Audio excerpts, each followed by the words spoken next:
година. Заповядайте всички, заповядайте при мен. Сядайте кой където намери. Благодаря ви от сърце. Мария Атанасова е тук при нас. Кажете ми, не мога да повярвам, че този синхрон в танците го постигате. Здравейте, много се радвам. Драго ми е на мен. Заповядайте. Този синхрон само с знаци се постига, така ли? Не е точно така.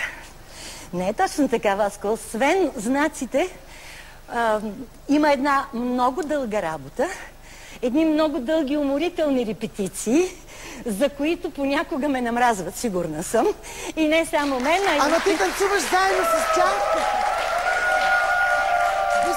Ти наравно с тях се трудиш, т.е. ти си създателка на Жестим. Да, това е много хубава идея. Да. Да приобщиш тези деца към изкуството. Колко време работите заедно? Ами с група Жестим работим от 13 години. Създадени са 96-та година. Всичките тези млади хора, които виждаш тук, са и представители на театър Мим Арт. Прекрасни са, наистина. Те са завършили надпис Кръстю Сарафов.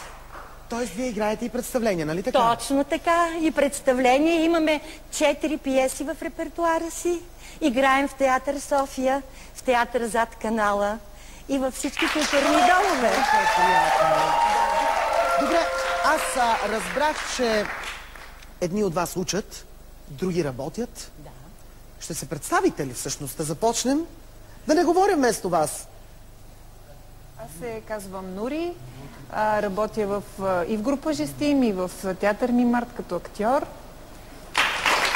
Аз се казвам Ивайло и съм актьор в Мимарт. Аз съм Димитър, работя в Мимарт също така. Аз съм Радослав и също така съм актьор в Мимарт. От момичетата да започнем от... Да, от теб, красавица, да. Казвам се Снежанка, работя в група Жестим. Аз се казвам Албена. В началото бях с група Жестим, участвах в нея, сега съм вече присъединена и към Мимарт. Казвам се Катрин, ученичка съм и участвам в Жестим. Аз се казвам Дима, завърших педагогика в Софийския университет, след това надпис, Жестим и сега Мимарт, израстване.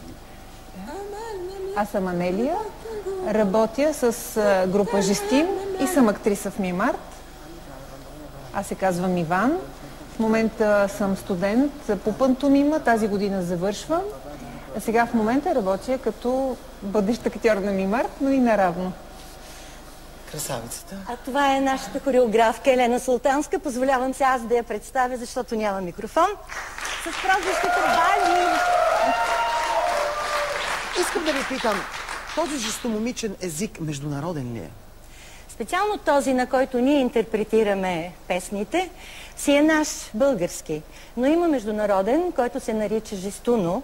Но искам, Васко, да ти кажа, че те, въпреки че не са учили жестуно, в своя голям опит и в дълъг артистичен път са обиколили много държави по света и навсякъде са се разбирали прекрасно. И с французи, и с англичани, и с италианци. Така че намират общ език. Чакай сега, аз ще ви питам, на вашият език, жестомимичният, как се казва обичам те? Обичам те. Ами то почти като на нашия език, смисъл.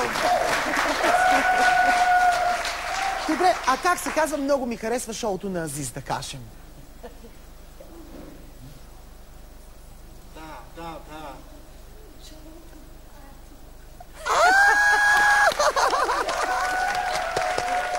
Много ви благодаря от сърце, че бяхте тук. Възхищавам се на това, което правите. Много е красиво, вие сте много красиви. Ще ми дойдете пак на гости, нали? С удоволствие, нали? Разбрах, че накрая имате една изненада за мен. Имаме, нека да я каже този, който я е приготвил. Хайде ти си да чуем. Какво си ни подготвил, моля те, разкажи ни. Подготвил съм една песен, Те обичам. Ох, настръхнах моята, Те обичам. Това е песен, която аз много харесвам и затова направих тази изненада за теб. и с удоволствие ще ти представя как я изпълнявам с жест и мимика. Много ти благодаря, безкрайно ти благодаря, много мило. Нямам търпение да я видя, пък и вие сигурно, скъпи приятели, зрители. Дами и господа, невероятното изпълнение на Нори ще видим веднага след рекламите.